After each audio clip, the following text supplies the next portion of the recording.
Hello and welcome to Chapter 8 of The Great Gatsby Annotations.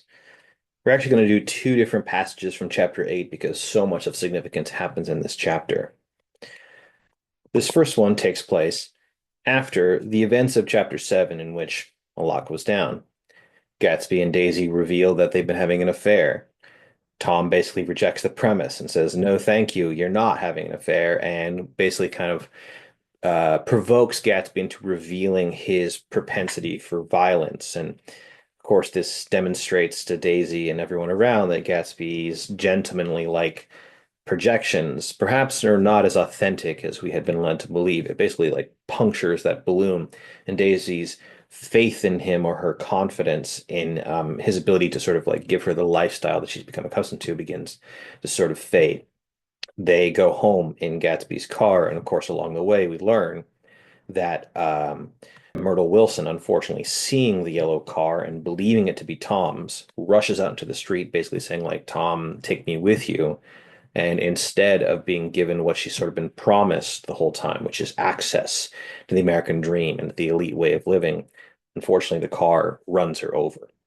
Sort of symbolic, of course, of like those of the working class who have the audacity to finally reach for what they've been promised, to try to grasp it through protest or organizing movements or something like that. What tends to happen is that the car of the state, the American dream, the engine of what drives it forward, runs them over, and they are suffer violence and oppression. And we come to learn later on that while Gatsby attempts to take the fall for this, it was in fact Daisy who was driving the car, right? That she perhaps wavered for a fatal second, but then decides that it would be better to run this person over rather than to get into her own accident and to sort of suffer the indignity of being seen with Gatsby or being the one who's, drinking too much and driving the car. Whatever it is, she decides it would be better to kill someone rather than to be inconvenienced. Gatsby wants to take the fall for her because, of course, he's completely obsessed with her, and so he wants to play the hero and sort of take all of the blame. But Daisy is already sort of slipping out of his grasp, even though he's willing to take sort of the ultimate sacrifice for her, taking the blame for something he hadn't done.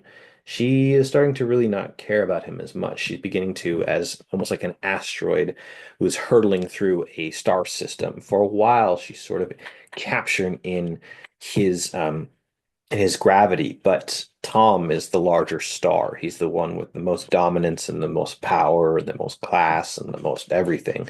And so he begins to exert his will upon her, and she begins to sort of fade out of Gatsby's orbit back into that of Tom's. She knows that Tom is a bad person, but at least she knows him. And he has all of the other qualities that she's looking for, revealing perhaps her materialistic nature. But Gatsby is delusional, and he decides that he's going to wait up all night in the garden of the Buchanans to make sure that Tom doesn't lay a hand on her, which, for all Tom's faults of his propensity for hitting women, it is unlikely, I think, that he would cause any harm to Daisy physically because, of course, Daisy's like a trophy to him. She is his equal in class. And so, lower class women are fine for hitting, but not this one, right? It would be an insult to himself. But Gatsby, again, doesn't quite understand the actual rules of the game that he's playing. And so, like perhaps Jesus waiting up all night in the Garden of Gethsemane, knowing that his death will be on the next day, and asking his disciples to stay up with him in the vigil before Easter, Gatsby waits up in the Garden of the Buchanans and asks Nick, "Will you stay up with me?" And Nick says, "No, dude, like you're delusional. You're not supposed to be here. Like this has gone far too long." That Gatsby won't hear of it. And so there's sort of some spiritual parallelisms there. Again, if we see The Great Gatsby as sort of being like a satire of the gospel narrative, Gatsby wakes up in the garden and holds vigil with, with God or with the Father praying, and his disciples, if you will not wait up with him. And so now we go to the text.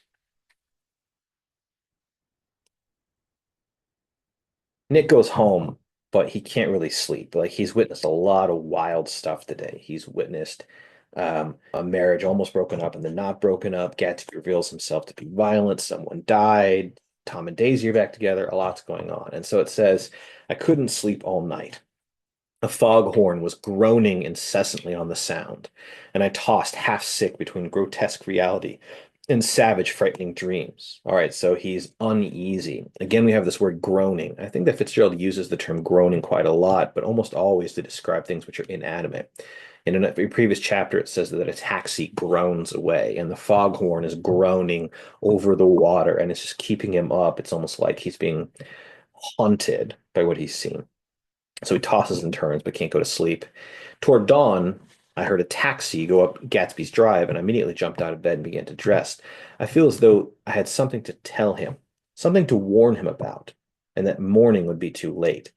It's giving us kind of a foreshadowing that Nick wants to warn Gatsby that there's danger incoming, but he himself doesn't even really know what the danger is.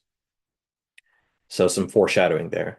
And crossing his lawn, I saw that his front door was still open, and he was leaning against a table in the hall, heavy with dejection or perhaps sleep. So Gatsby's tired. The word dejection essentially means like you've given up. And in this chapter, we are a little bit uncertain whether Gatsby has truly kind of come to his senses and given up on the stream of Daisy, or perhaps part of him has, part of him is still resisting. It's actually unclear how much of his attitude actually does come from the acceptance of defeat versus just being tired of fighting and not knowing what else to do. Nothing happened, he said wanly. The word wan is an old-fashioned word for like pale or weak, if you will. So he's just kind of whispering like nothing happened. I waited until about 4 o'clock when she came to the window and stood there for a minute and turned out the light. His house had never seemed so enormous to me as it did that night when we hunted through the great rooms for cigarettes. Pay attention to all the adjectives as it's describing his house. And keep in mind how his house was described in previous chapters, that it was enormous and it was huge and it was bright and it was colorful and full of people and life and champagne and the whisperings and the stars. That's in direct contrast to the adjectives used to describe this house. It says we pushed aside curtains that were like pavilions or huge tents and felt over innumerable feet of dark wall for electric light switches. They can't quite seem to find what turns the lights on. And once I tumbled with a sort of splash upon the keys of a ghostly piano. Okay, we got a little synesthesia there, right? To describe the sound of a piano, blink, blink, blink, as being a splash like water is to describe a sound as a feeling. There was an inexplicable amount of dust everywhere, and the rooms were musty as though they hadn't been aired for many days. All these adjectives are showing us that this house, which was full of life before, now is sort of retreated into almost a haunted house, right? It's big, empty mansion full of dust and spider webs, a ghostly piano. I mean, it quite literally describes the piano with the adjective or the word ghostly. So it's giving us really a clue what's going on here. This is a ghost house. And what haunts this house? Perhaps the dead dreams of Gatsby's vision of himself and Daisy. It says that I had found the humidor on an unfamiliar table with two stale, dry cigarettes inside. Again, a humidor is a box that you keep sort of tobacco products like cigarettes or cigars in. And the point here is that the tobacco can get dry over time and basically become stale and unpleasant to smoke. You want to keep it, well, because it's leaves, you want to keep it as like sort of moist as possible to keep it fresh. So the whole point of a humidor is a box which keeps things moist or humid. But this box apparently has failed in its primary goal, and thus the cigarettes inside are dry and stale and unpleasant. There's an irony here, of course, right? The thing which was designed to keep the cigarettes fresh and new is unable to do so over a long period of time. The reasons why they get stale is either because the box is not well designed or has been left open, or simply over time things get left in a box for a long time. They just doesn't matter. You can't keep them fresh. And I almost see this as a symbol of like Gatsby's dream. For 5 years, he tried to keep things exactly the way that he thinks they should be, constrained within the sort of box of his imagination. But the problem is dreams which are kept for too long grow stale because you don't allow them to breathe and to grow. So throwing open the French windows of the drawing room, we sat smoking out into the darkness.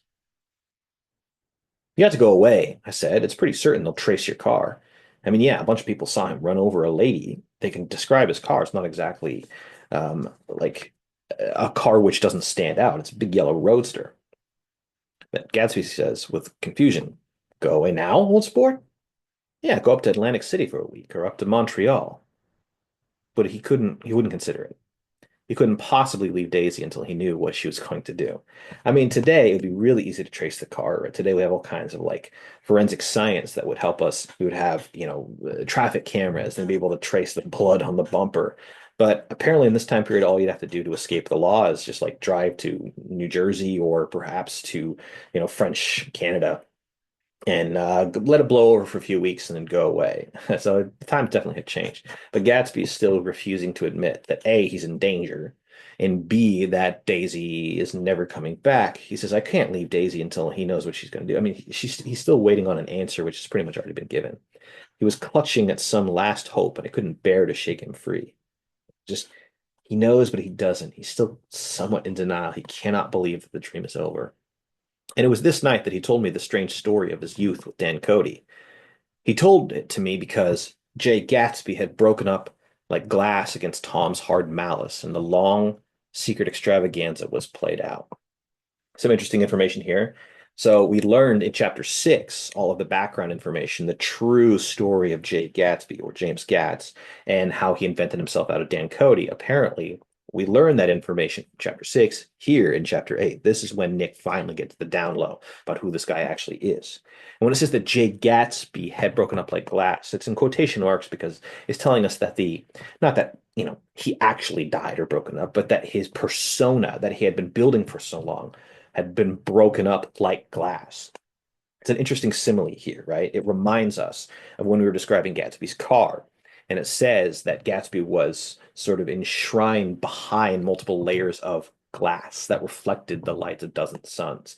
That Gatsby's persona has always been associated with glass, that it reflects back to you what you want to see, and that it is shiny but brittle at some level. Like it actually doesn't take that much to poke through it.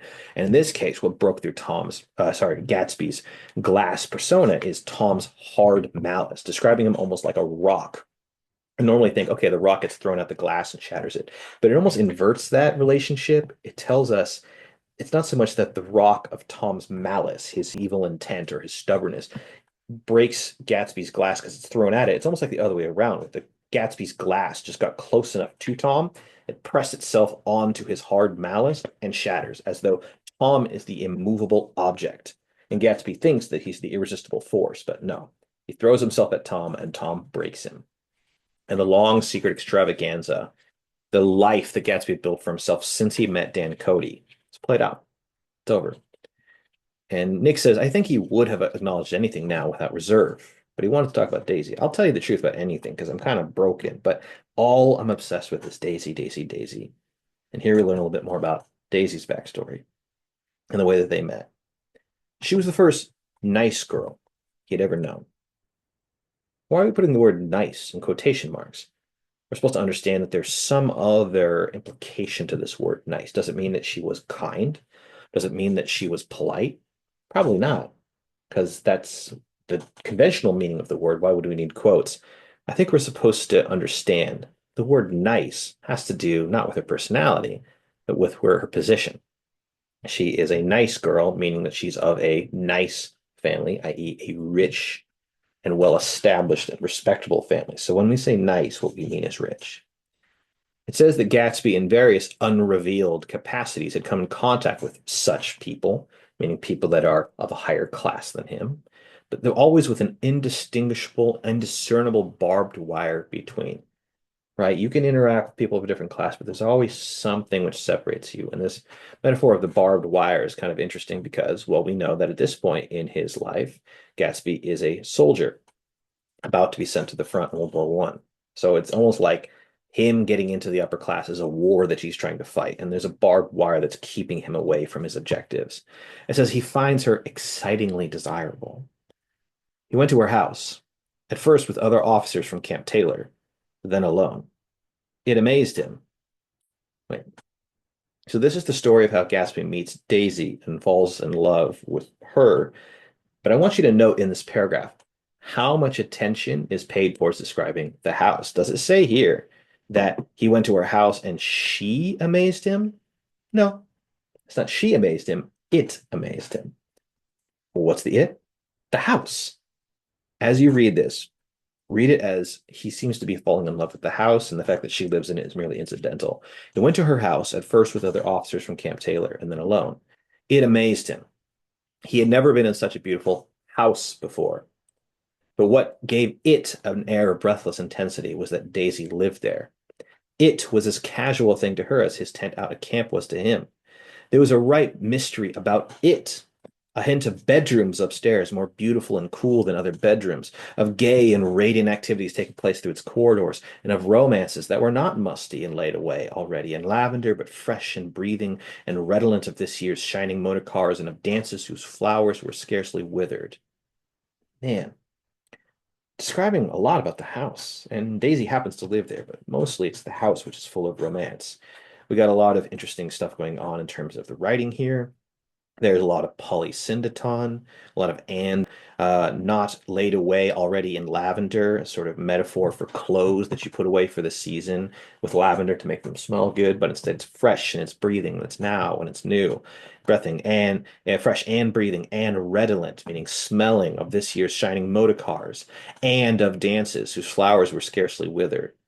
All right. So whenever we see a sentence this long using polysyndeton, we know that Fitzgerald's trying to communicate that the feelings and the senses of this houses overwhelm him and impress him. It's interesting that the same kind of polysyndeton extended sentence is also used in chapter 3 when Fitzgerald is describing Gatsby's house as being overwhelming. Could this be a coincidence? Of course not.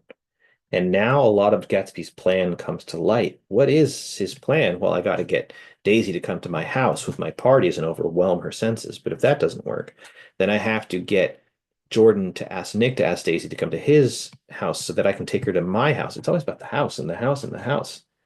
And now we kind of figure it out. Gatsby falls in love with the house that Daisy lives in, and by extension, Daisy.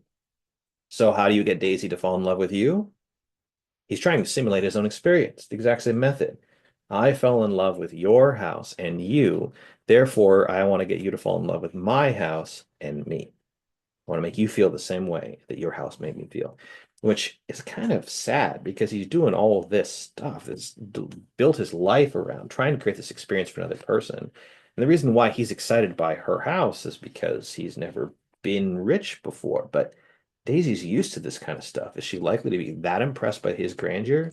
It's a failing proposition, and it also shows us that Gatsby is very, I suppose, romantic in the sense that he has an idealized version of what life can be, but also quite materialistic because the language that he speaks of romance is that of owning property and a possession. It says it excited him too that many men had already loved Daisy. It increases her value in his eyes. And again, more clues that he sees Daisy not as a person that he's falling in love with, but as an asset that he can acquire. And when a lot of people want an asset, that increases its value. And when you can possess it, that increases your value. So he felt their presence, the other men, all about the house, pervading the air with the shades and echoes of still vibrant emotions. Let's go ahead and take a pause right there. Please come back for part 2. Thank you very much.